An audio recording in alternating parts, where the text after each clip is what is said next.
저는 3년 전 갑상선암 진단을 받았습니다. 아직 젊은 나이인데 암 진단을 받았을 땐 하늘이 무너지는 듯 너무 충격이었어요. 나름 건강관리 잘하고 살았다고 생각했는데 저에게 암이라니요. 그때는 그게 너무 힘들고 왜 나에게 이런 일이 생겼을까 우울하기도 했습니다. 그런데요, 인생은 참 신기하게도 그렇게 절망적이었던 암 선고가 오히려 저를 도와주는 일이 되어버렸습니다.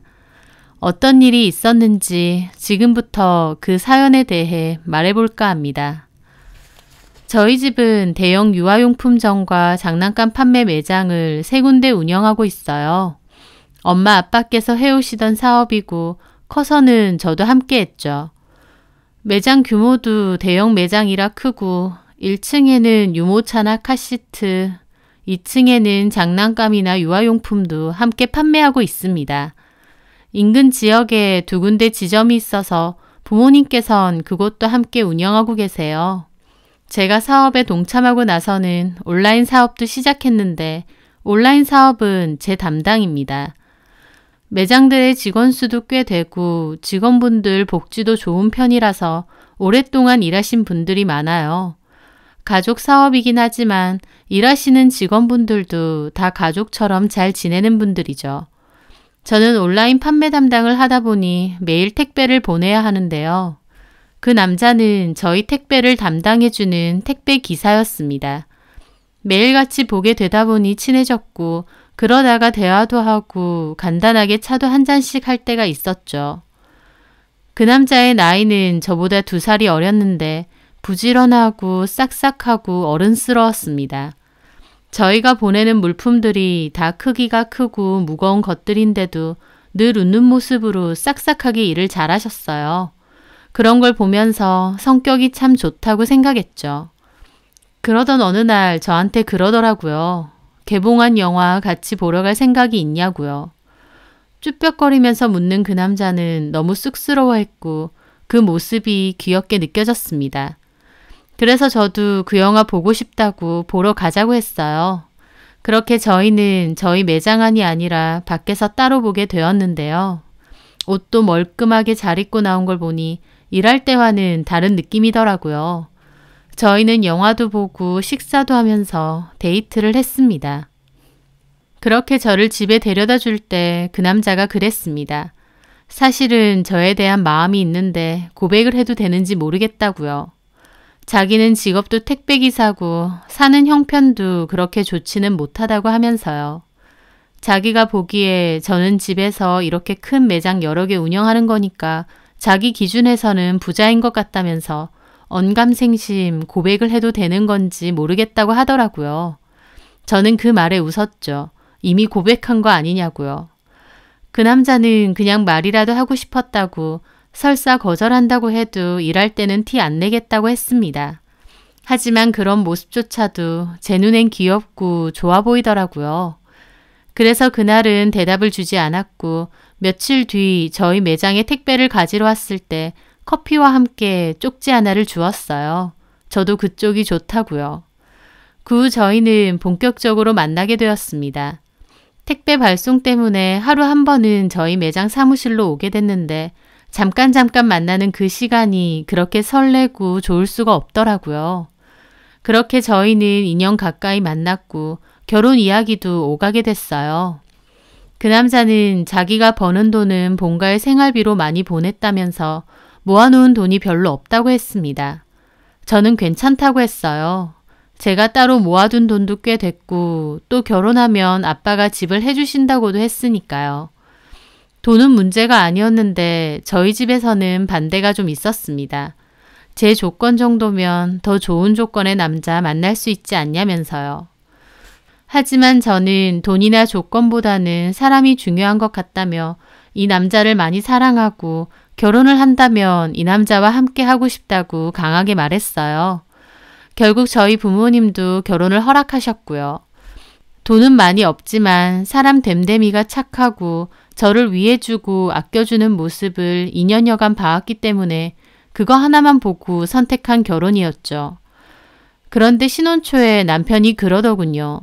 자기도 저희 매장 일을 배워서 저와 같이 일하고 싶다면서요. 판매직도 괜찮고 제가 하는 온라인 사업부에서 일하는 것도 괜찮다면서 다 배울 준비가 되어 있대요. 부모님이 저에게 매장 3군데 중 하나를 떼서 맡겨주실 생각도 있었기 때문에 저는 남편과 함께 운영하는 것도 나쁘지 않을 것 같았습니다. 그래서 그러자고 했어요. 남편은 곧장 택배 일을 그만뒀고 저와 함께 부모님께서 떼어주신 매장 하나를 전담해서 운영하게 되었죠. 저는 온라인 전담이었기 때문에 본점에도 가고 저희 지점에도 가면서 자주 왔다 갔다 했고 남편은 저희 지점에만 상주하면서 매장과 직원 관리를 했습니다. 그렇게 함께 일하면서 큰 문제 없이 잘 지내고 있을 때였어요. 어느 날부터 목 쪽에 통증이 있고 자꾸 쉰목소리가 나오더라고요. 그래서 병원을 갔다가 큰 병원을 가보라는 진단을 받게 되었습니다. 그렇게 가보니 갑상선에서 혹 5개 정도가 발견되었는데 2개가 의심스럽다고 해서 세친 검사를 받게 되었어요. 그리고 결국 갑상선암 진단을 받게 되었죠. 갑상선을 제거하는 전절제술을 받아야 한다고 하더라고요. 암 선고를 받으니 정말 충격이었습니다. 나름 건강관리도 열심히 한다고 생각했고 또 감기 한번 잘 안 걸릴 정도로 건강하기도 했어요. 게다가 아직 나이도 젊었고요. 그런데 갑자기 암이라니 머나먼 얘기인 줄 알았는데 너무 무서웠습니다. 수술 잘 받고 회복하면 된다고 설명해 주셨지만 그래도 암이라는 단어가 주는 압박이 정말 크더라고요.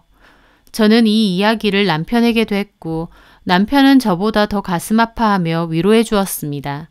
수술 받고 관리 잘하면 아무것도 아니라면서요. 제가 설사 더 몸이 안 좋아지더라도 자기가 옆에서 보살피고 간호해 줄 거라며 걱정 말라고 하더라고요. 그런 위로를 받으면서 결혼하길 참 잘했다 싶기도 했습니다. 내가 가장 아프고 힘들 때 나를 지켜주고 위로해 줄 수 있는 사람이 있다는 거 정말 힘이 되는 일이잖아요. 저는 그 후 수술을 받게 되었습니다. 입원해 있으면서 곰곰이 생각해 봤는데 대학교 졸업할 때 일을 시작해서 한 번도 쉰 적이 없이 일을 했더라고요. 보통 부모님 밑에서 일을 한다고 하면 여행도 마음대로 가고 편하게 일한다고도 생각하시겠지만 저는 그렇지 않았거든요. 제 나름대로 포부와 욕심이 있었습니다. 제가 하는 온라인 사업부를 성공시키고 싶다는 마음이요. 그래서 오히려 쉬는 날도 반납하고 열심히 일을 했었습니다. 그런데 막상 이렇게 아프고 보니 성공이나 돈보다 내 몸이 가장 중요하구나, 내 몸부터 잘 돌보자 라는 결심이 섰습니다. 그래서 온라인 사업부는 제 바로 밑에서 일하던 직원에게 일임을 했어요. 초창기부터 같이 하던 친구다 보니 일도 정말 잘하고 믿을만 하거든요. 그리고 남편과 함께 관리를 하던 지점은 남편 혼자서 맡게 되었습니다. 남편에게 사장 직함도 넘겼고요. 푹 쉬고 재충전하고 싶다는 제 뜻을 전하자 남편도 그렇게 하는 게 좋을 것 같다고 하더라고요. 저는 모든 일을 다 일임한 후 푹 쉬게 되었습니다. 그동안 하고 싶었지만 미뤄왔던 취미생활도 하고 운동도 하면서 모처럼의 여유 시간을 가지게 되었죠. 그러던 어느 날이었습니다. 아빠가 저희 지점 매출에 좀 문제가 있는 것 같다고 확인을 해보라고 하셨어요.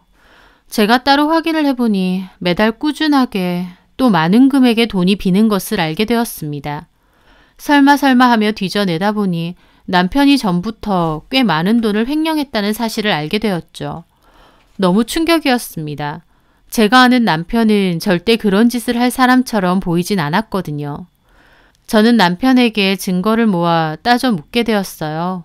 남편 역시 증거가 있다 보니 발뺌은 못하고 이실직고 하더라고요. 결국 저는 다시는 이런 일 없기로 약속을 받고 그냥 넘어가기로 했습니다. 저는 제 남편을 성실하고 착하기만 하다고 믿어왔는데 그때 꽤나 뒤통수가 얼얼했습니다. 그런데 진짜 제 뒤통수를 칠 일은 따로 있더군요. 남편이 거실에서 TV를 보다가 잠이 들었어요. 저는 남편 보고 안에서 자라고 보냈는데 소파에 남편 핸드폰이 덩그러니 있더라고요. 대신 충전시켜주려고 폰을 집어들었는데 시동생이랑 대화를 하고 있었습니다. 그런데 그 대화 내용이 정말 충격적이더군요. 그래서 그냥 넘어가기로 했어? 걸려가지고. 그래도 형수가 그냥 넘어가기로 했으니 다행이네. 안 봐주면 쥐가 뭐 어쩔 건데. 이혼하자고 할 거야? 암 걸려서 몸도 병신인 거 내가 살아주는 건데. 크크크. 너무 심하다. 심하긴. 나한테 말만 사장짜리 주고 부려먹기만 하고 돈은 지랑 지 가족이 다 챙기잖아. 그 대화를 보는데 손이 부들부들 떨리더라고요. 앞에서는 제가 아픈 게 자기가 더 힘들다고 하면서 저를 평생 지켜주고 간호해주고 어쩌고 하더니 뒤에서는 몸도 병신인데 자기가 살아준다느니 이렇게 저질스러운 말을 하는 사람인가 싶어서 정말 경악스러웠습니다. 게다가 본인이 저희 매장 일 배우고 싶다고 해서 대표 자리까지 줬는데 부려먹고 돈은 저희 가족이 다 챙긴다뇨. 이게 정말 내 남편이 쓴 대화가 맞는지 믿기지가 않을 정도였어요. 그것뿐만이 아니었습니다. 그래도 형, 이번에 차도 바꿔줬잖아, 형수가. 야, 바꿔준 게 아니라 내 능력으로 바꾼 거야. 여튼 차 진짜 편하던데? 조만간 또 형 차 타고 놀러 가자. 크크. 지수랑 영아랑 데리고. 지수는 시동생이 결혼 전제로 만나고 있는 여자친구입니다. 인사하러 온 적도 있어서 보기도 했어요. 그런데 영아라니. 왠지 이름이 낯이 익어서 생각해보니 넉 달 전에 새로 구했던 매장 직원이었습니다. 20대 후반이고 그전에는 옷가게에서 일을 했다고 했어요. 판매 경험도 많고 잘할 수 있다고 해서 뽑았다고 남편이 얘기했었습니다. 저도 매장 갈 때 인사 정도는 하니까 기억하는데 그 여자가 대화에 갑자기 등장한 겁니다. 좋지. 어디 갈까? 바다 보러 갈까? 지수도 회 먹고 싶다는데. 그래. 영화도 회 좋아하니까 같이 가서 놀다 오면 되겠네. 형수한텐 뭐라고 하려고? 뭘 뭐라고 해. 엄마가 오라고 했다고 갔다 온다면 되지. 크크. 그래. 혹시 안 믿으면 나한테 물어보라 그래. 내가 알리바이 해줄 테니까. 그나저나 형 또 영아한테 가방 사줬어? 갖고 싶다 해서. 왜? 지수가 그거 보고 자기도 갖고 싶다고 하잖아. 왜 이렇게 많이 사주는 거야? 그렇게 오래 만난 것도 아니면서. 살살 꼬드기면서 사달라고 하잖아. 내가 별 수 있냐? 크크. 어린애 만나면서 그 정도 투자는 해야지. 그래도 내가 걔 때문에 요새 살맛이 난다. 늙은 와이프랑 살다가 10살이나 어린애 만나봐. 영아 걔는 형이 거기 사장인 줄 알지? 내가 사장 맞지 뭐. 그래, 그런 걸로 해, 그럼. 그걸 보는데 저는 남편이 바람까지 핀다는 것을 알았습니다.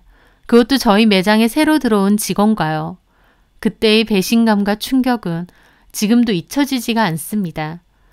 제 앞에서는 그렇게 착하고 다정하고 아픈 저를 위로해주고 챙겨주는 세상에 둘도 없는 착한 남편인 척은 다 해놓고 뒤에서는 제 욕을 서슴지 않게 하고 바람피고 어떻게 이렇게까지 두 가지 얼굴이 있을 수 있나 싶었습니다. 그날 저는 정말 피눈물을 흘렸어요. 사랑하고 믿었던 만큼 그 배신감은 말도 못하게 저를 괴롭게 만들었거든요. 저는 당장이라도 남편을 깨워 따져 묻고 싶은 것을 참고 일단 두 사람의 대화는 따로 저장을 해두었습니다. 밝히는 건 언제든지 할 수 있을 테니까요. 저는 그 후 저희 매장을 찾아갔어요. 그리고 영아라는 이름의 직원을 따로 불러내서 휴게실로 오라고 했어요. 그 여자가 들어오고 저는 주머니 속에 녹음기도 켜놓고 물었습니다. 오랜만이네요. 내가 매장에는 잘 안 오다 보니. 안녕하세요, 사모님. 건강은 어떠세요? 제 건강을 묻는 그 여자가 참 가증스러워 보였습니다. 좋아요, 이제. 다행이네요. 근데 저는 왜 따로 보자고 하신 건지 거두절미하고 물어보았습니다. 언제부터예요? 뭐가요? 시침이 떼지 말고요. 내 남편이랑 만나잖아요. 제가 아무렇지 않게 말하자 그 여자도 당황한 듯 안색이 변하더라고요. 네? 언제부터 만났냐고요. 다 알고 왔으니까 솔직하게 말해요. 그러자 그 여자도 잠깐 망설이다가 말하더라고요.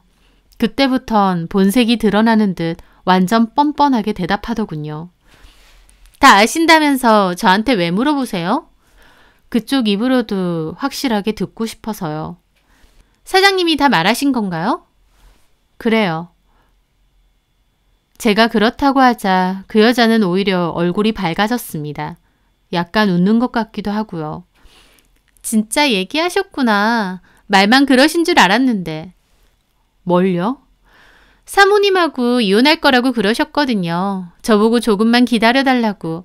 그땐 그냥 하시는 말인 줄 알았는데 진심이셨구나 싶어서요. 기가 막혔습니다. 그 사람이 나랑 이혼할 거라고 했어요? 네, 그래서 얘기하신 거 아닌가요? 뭐 아신다니까 저도 말씀드릴게요. 저 사장님이랑 만나는 거 맞고 서로 좋아해요. 언제부터요? 그것까지 아실 필요는 없잖아요. 내가 왜 알 필요가 없어요. 내 남편이랑 바람 피는 건데. 바람, 뭐 그렇게 보실 수도 있지만 그런 간단한 관계는 아니에요. 사장님이나 저나 서로 진심으로 사랑하니까요. 그 말에 얼마나 기가 차던지 웃음이 나올 뻔했습니다. 하지만 그 여자는 표정 하나 안 바뀌고 굉장히 뻔뻔하게 나오더라고요. 사랑이요? 10살 많은 유부남 사장하고 사랑? 네, 사장님이나 저나 서로 사랑하는 거 맞아요. 나이 차이가 중요한 건 아니잖아요. 나이 차이는 안 중요해도 유부남인지 아닌지는 중요한 거 아닌가요? 유부남이라서 사랑한 게 아니라 사랑하다 보니 유부남인 거예요. 어쩔 수 없다고 생각해요. 지금 말도 안 되는 개소리인 거 알죠? 저는 혈압이 올라서 목 스트레칭까지 한번 했습니다. 저한테 어쩌려고 말하시는 거예요? 저한테 물어보셨고 저는 솔직하게 말씀드린 거예요. 사장님과 저 사랑한다고. 그렇게 어린 나이도 아닌데 유부남하고 불륜 저지르면 어떻게 되는지 몰라요? 어떤 거요? 뭐 상간소송 얘기하시는 거예요? 그거 생각 안 해본 거 아닌데요. 마냥 걸려서 상간소송하면 오빠가 다 물어준다 했어요. 그렇게 해서라도 이혼하고 그냥 저랑 산다고요. 상간소송 비용은 다 남편이 물어준다고 했다고요? 네, 저희 솔직히 서로 진심이거든요. 남들이 뭐라고 하든 손가락질 하든 말든 저희는 서로 사랑하고 함께 하고 싶어요. 차라리 이렇게 말하시니까 저도 말할게요. 아신 이상 그냥 이혼해 주세요. 어차피 사장님도 사모님한테 사랑하는 마음 그런 거 없대요. 몸도 아프시고 의리도 있으니까 그냥 옆자리 지키는 것 뿐이래요. 진짜 사랑하는 건 저고요. 마음도 떠난 남자 몸 아프다는 이유로 꾸역꾸역 데리고 사는 거 사모님 스스로 생각해도 좀 비참하지 않나요? 그 여자는 터진 입이라고 잘도 떠들어대더라고요. 나이 많은 유부남이랑 눈 맞아서 바람난 주제에 뭐가 그렇게 잘나서 그딴 개소리를 정성껏 씨부리느냐고 당장이라도 머리채 다 뽑아놓고 싶은 심정이었습니다. 하지만 너무 화가 나니까 오히려 머리가 맑아지고 차분해지더라고요. 저는 오히려 미소를 띠며 차분하게 말했습니다. 그렇게 사장님이 좋아요? 네. 그래요, 그럼. 데리고 살아요. 이혼해 줄 테니까. 제가 순순히 이혼해 준다고 하자 그 여자도 좀 놀라더라고요. 네? 데리고 가서 살라고요. 대신 그렇게까지 찐사랑이면 방생하지 말고 천년 만년 평생 끼고 살아요. 알겠죠? 저는 그렇게 일어나서 그곳을 빠져나왔습니다. 속에서는 천불이 끓어올랐지만 그래서 더욱 결단은 쉬웠습니다. 남편이나 그 여자 똑같은 것들이었고 저는 그 수준 낮은 것들 사이에서 분노하고 화낼 가치도 못 느꼈거든요. 저는 남편과 끝을 내기로 마음을 먹었어요. 남편을 그토록 사랑하는 그 여자에게 보내주기로 마음먹었죠. 단 지금의 남편이 아니라 처음 모습 그대로요. 그 여자에게 이 이야기를 들었는지 그날 오후 남편은 불이 나게 집으로 왔습니다. 저는 준비해두었던 이혼 서류를 내밀었어요. 이혼하자고요. 남편은 처음엔 빌더라고요. 잘못했다고. 자기가 어떻게 됐다면서요. 저는 뭘 어떻게 해도 내 마음은 변치 않을 거니까 괜히 힘 빼지 말고 이혼하자고 했습니다. 그리고 애초에 이 집에 들어올 때 해온 거 아무것도 없이 몸만 달랑 왔으니까 그대로 나가라고 했죠. 사장 자리도 내놓고 차도 내놓고 나가라고요. 저한테 빌어도 꿈쩍도 안 할 거란 남편은 그 후부터는 도리어 큰 소리더군요. 이렇게 자기를 마음대로 자르는 건 부당해고 아니냐면서요. 그래서 저도 그랬죠. 횡령한 부분에 대해서 법적으로 처리하겠다고요. 그리고 바람핀 증거도 다 있으니 위자료 소송도 진행하겠다고요. 남편은 횡령 부분에 대해서는 그냥 넘어가기로 하지 않았냐며 제가 넘어가기로 했으니 이렇게 다시 말할 순 없다고 거품 물고 따지더군요. 저는 덤덤하게 말했습니다. 넘어가기로 했을 때는 내가 당신이랑 보통의 부부였을 때 일이지. 나를 배신하고 뒤통수 치기 전이잖아. 네가 직접 네 동생한테 그랬지? 암 걸려서 몸도 병신 같은 거 불쌍해서 데리고 살아준다고? 네 사랑스러운 내연녀한테도 그랬지? 나랑은 정도 없고 뭣도 없는데 사는 거라고. 네가 사랑하는 건 그 여자라고. 그런 얘기까지 들은 내가 뭐가 이쁘다고 당신을 봐줘야 되는데? 착각 좀 하지 마. 법대로 내가 할 수 있는 건 다 해줄게. 기대하면서 기다려. 남편은 자기도 호락호락하게 당하진 않을 거라 큰 소리 쳤지만 지가 뭘 어쩔 건가요? 애초에 임시로 앉혀놓은 임시 사장일 뿐이었고 아무런 지분도 없었습니다. 어쩌면 그걸 잘 알고 있는 남편은 그래서 따로 뒷돈을 챙겼는지 모르지만요. 저는 남편에게 이혼 통보를 한 다음 날 다시 매장을 찾아갔습니다. 그리고 그 여자를 불러다가 말했죠. 김영아 씨, 축하해요. 나 남편하고 이혼할 거거든요. 그토록 원하던 남자 데리고 살 수 있겠네요. 제 말에 그 여자는 무슨 꿍꿍이냐는 표정으로 저를 보더라고요. 그리고 그쪽은 해고예요. 해고 사유는 근무 태만과 부적절한 행실. 제 말에 그 여자가 발끈했습니다. 네? 아니 이혼이면 이혼이지. 그쪽이 뭔데 저를 잘라요? 사장님도 가만히 있는데? 누가 사장님인데? 제 말에 그 여자 벙찌더군요. 네? 내가 사장이야 여기. 몰랐나 보네. 우리 아빠가 이거 놔준 거야. 내가 몸이 안 좋아서 그 남자한테 잠깐 일임한 것뿐이지 그 남자 거 여기에 지분 아무것도 없어. 제 말에 그 여자는 꽤나 충격을 받은 듯 했습니다. 정말 남편이 사장인 줄 알았던 모양이었어요. 그게 무슨 말이세요? 됐고 너나 그 남자나 다 나가. 아 그리고 나갈 땐 나가더라도 그건 알려줘야지. 상간소송 들어갈 거야. 너랑 내 남편 둘 다. 네 입으로 직접 얘기한 증거도 다 있으니까 잡아떼기는 힘들 거다.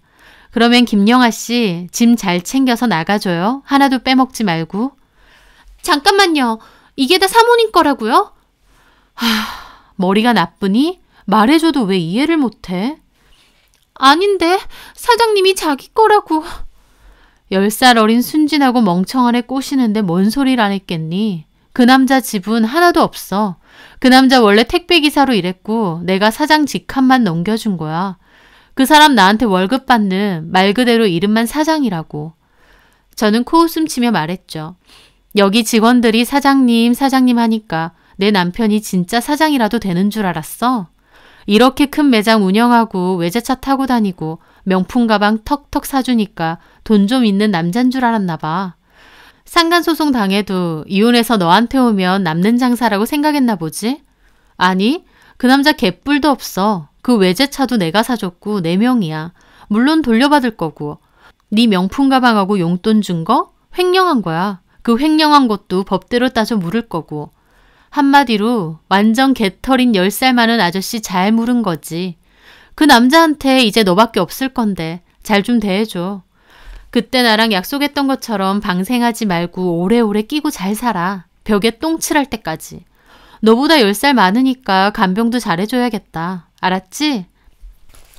그 내연녀 제 말에 얼굴이 창백해지다 못해 흑빛이더라고요. 뭐 사랑하느니 어쩌느니 개소리했지만 결국 돈 많아 보이는 겉모습에 혹했던 모양이었습니다. 그 후 남편은 횡령건으로 수사를 받은 후 벌금을 내야 했고 더불어 위자료 소송까지 걸렸죠. 그 여자 위자료도 자기가 내주겠다 큰 소리 뻥뻥 쳤었지만 실상은 자기도 돈 없다고 그 여자와 싸운 모양이었어요. 왜냐면 남편이 저한테 전화와서 몇 번이나 잘못했다고 빌었거든요. 그 여자는 자기 돈만 보던 꽃뱀 같은 년이다. 자기가 진짜 사랑을 못 알아보고 뭐에 씌인 것 같다. 그년 때문에 자기가 이혼까지 하게 된 것 같아 너무 열받는다. 그 여자 욕만 한 트럭을 하더군요. 그러면서 그 여자랑은 깨끗이 끝냈다. 그러니 한 번만 용서해줘라 라고도 했고요.